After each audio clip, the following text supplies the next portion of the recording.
Psalm 84. How lovely is your tabernacle, O Lord of hosts! My soul longs, yes, even faints, for the courts of the Lord. My heart and my flesh cry out for the living God. Even the sparrow has found a home, and the swallow a nest for herself, where she may lay her young. Even your altars, O Lord of hosts, my King and my God, blessed are those who dwell in your house. They will still be praising you. Selah. Blessed is the man whose strength is in you, whose heart is set on pilgrimage. As they pass through the valley of Baca, they make it a spring. The rain also covers it with pools. They go from strength to strength. Each one appears before God in Zion. O Lord God of hosts, hear my prayer. Give ear, O God of Jacob. Selah. O God, behold our shield, and look upon the face of your anointed. For a day in your court is better than 1,000. I would rather be a doorkeeper in the house of my God than dwell in the tents of wickedness. For the Lord God is a sun and shield. The Lord will give grace and glory. No good thing will he withhold from those who walk uprightly. O Lord of hosts, blessed is the man who trusts in you.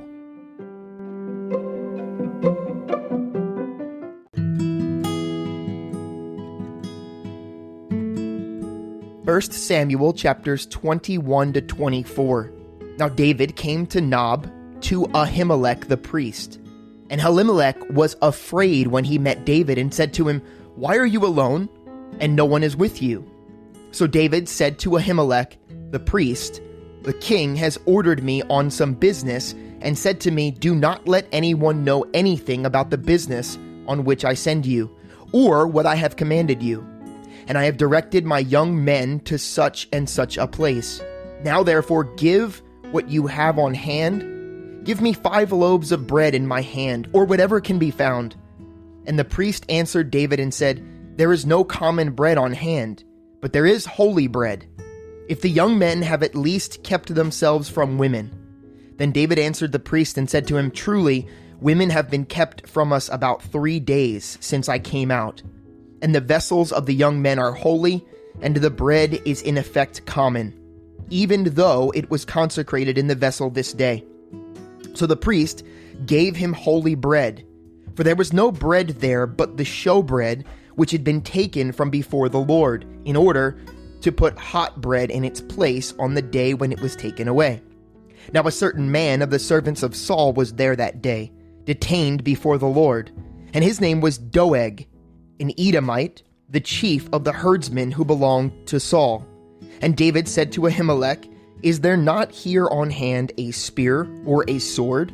For I have brought neither my sword nor my weapons with me, because the king's business required haste.' So the priest said, 'The sword of Goliath the Philistine, whom you killed in the valley of Elah, there it is, wrapped in a cloth behind the ephod. If you will take that, take it, for there is no other except that one here.' And David said, 'There is none like it, give it to me.' Then David arose and fled that day from before Saul, and went to Achish, the king of Gath. And the servants of Achish said to him, 'Is this not David the king of the land? Did they not sing of him to one another in dances, saying, Saul has slain his thousands, and David his 10,000s?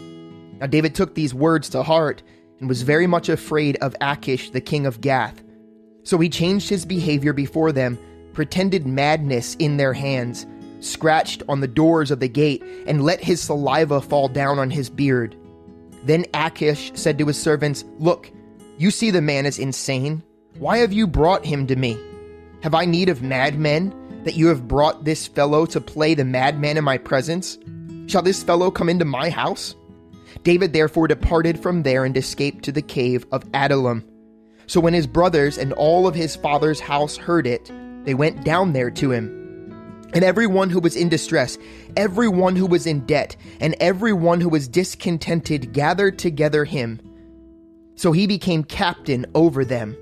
and they were about 400 men with him.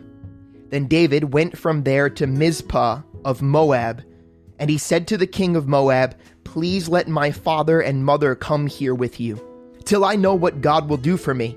So he brought them before the king of Moab, and they dwelt with him all that time that David was in the stronghold. Now the prophet Gad said to David, "Do not stay in the stronghold. Depart and go to the land of Judah." So David departed and went into the forest of Hereth. When Saul heard that David and the men who were with him had been discovered, now Saul was staying in Gibeah under a tamarisk tree in Ramah, with his spear in his hand, and all his servants standing about him. Then Saul said to his servants who stood about him, "Hear now, you Benjamites. Will the son of Jesse give every one of you fields and vineyards, and make you all captains of thousands and captains of hundreds?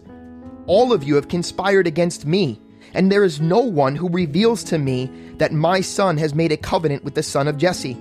And there is not one of you who is sorry for me, or reveals to me that my son has stirred up my servant against me, to lie in wait, as it is this day." Then answered Doeg the Edomite, who was set over the servants of Saul, and said, "I saw the son of Jesse going to Nob, to Ahimelech the son of Ahitub, and he inquired of the Lord for him, gave him provisions, and gave him the sword of Goliath the Philistine. So the king sent to Ahimelech the priest, the son of Ahitub, and all of his father's house, the priests who were in Nob, and they all came to the king. And Saul said, "Hear now, son of Ahitub."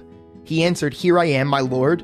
Then Saul said to him, "Why have you conspired against me, you and the son of Jesse, in that you have given him bread and a sword, and have inquired of God for him, that he should rise against me to lie in wait, as it is this day?"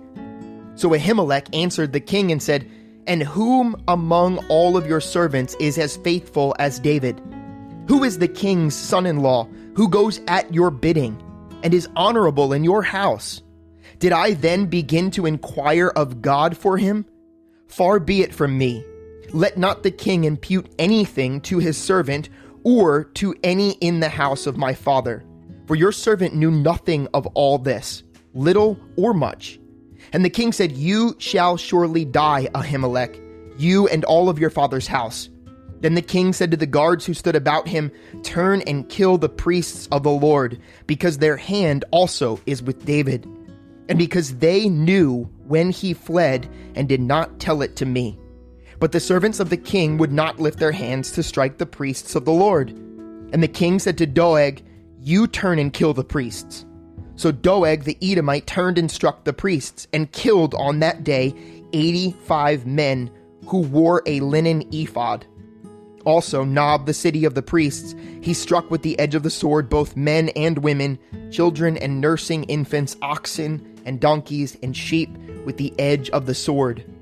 Now one of the sons of Ahimelech, the son of Ahitub, named Abiathar, escaped and fled after David. And Abiathar told David that Saul had killed the Lord's priests. So David said to Abiathar, "I knew that day when Doeg the Edomite was there, that he would surely tell Saul. I have caused the death of all the persons of your father's house. Stay with me, do not fear. For he who seeks my life seeks your life, but with me you shall be safe." Then they told David, saying, "Look, the Philistines are fighting against Keilah, and they are robbing the threshing floors." Therefore David inquired of the Lord, saying, "Shall I go and attack these Philistines?" And the Lord said to David, "Go and attack the Philistines, and save Keilah." But David's men said to him, "Look, we are afraid here in Judah. How much more then if we go to Keilah against the armies of the Philistines?" Then David inquired of the Lord once again, and the Lord answered him and said, "Arise, go down to Keilah, for I will deliver the Philistines into your hand." And David and his men went to Keilah and fought with the Philistines, struck them with a mighty blow, and took away their livestock. So David said to the inhabitants of Keilah, "Now it happened when Abiathar the son of Ahimelech fled to David at Keilah, that he went down with an ephod in his hand. And Saul was told that David had gone to Keilah.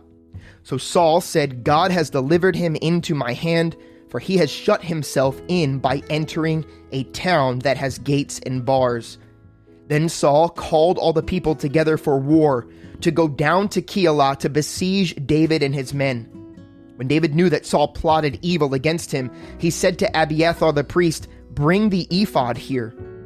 Then David said, "O God, the Lord of Israel, your servant has certainly heard that Saul seeks to come to Keilah to destroy the city for my sake. Will the men of Keilah deliver me into his hand? Will Saul come down as your servant has heard? O Lord God of Israel, I pray, tell your servant."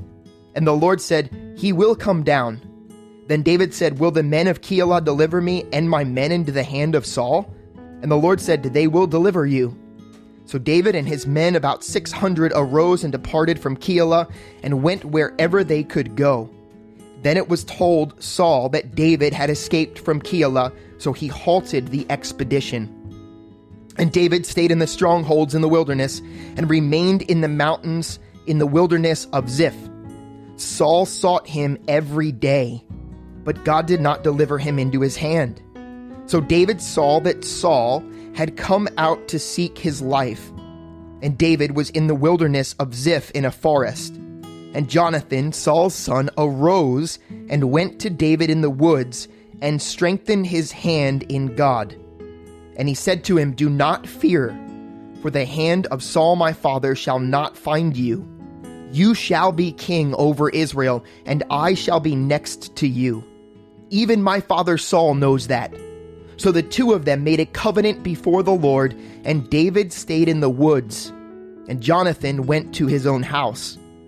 Then the Ziphites came up to Saul at Gibeah, saying, "Is David not hiding with us in strongholds in the woods, in the hill of Hachilah, which is on the south of Jeshimon?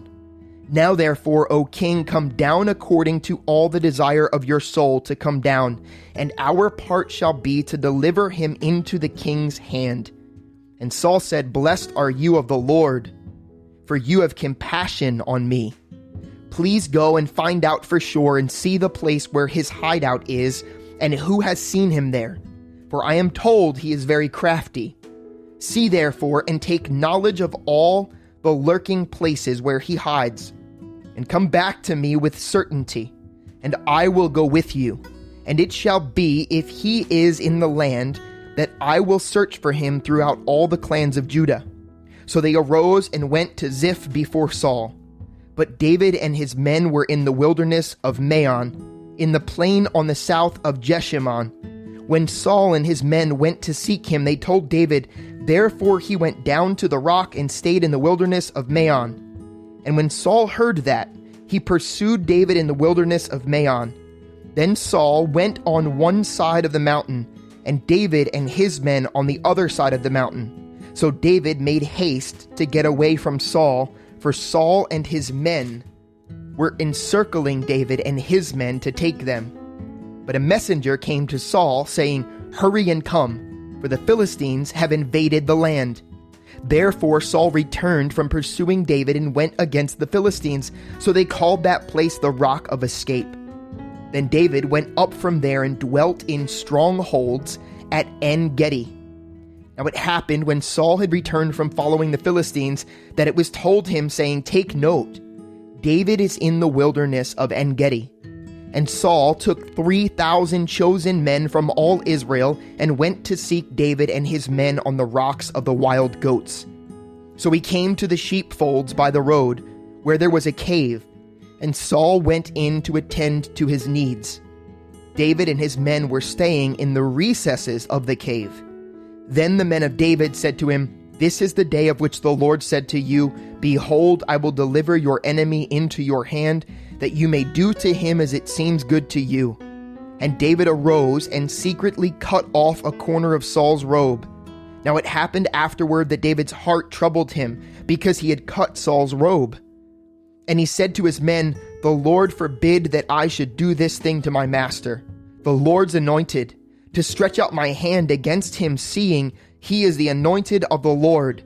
So David restrained his servants with these words, and did not allow them to rise against Saul.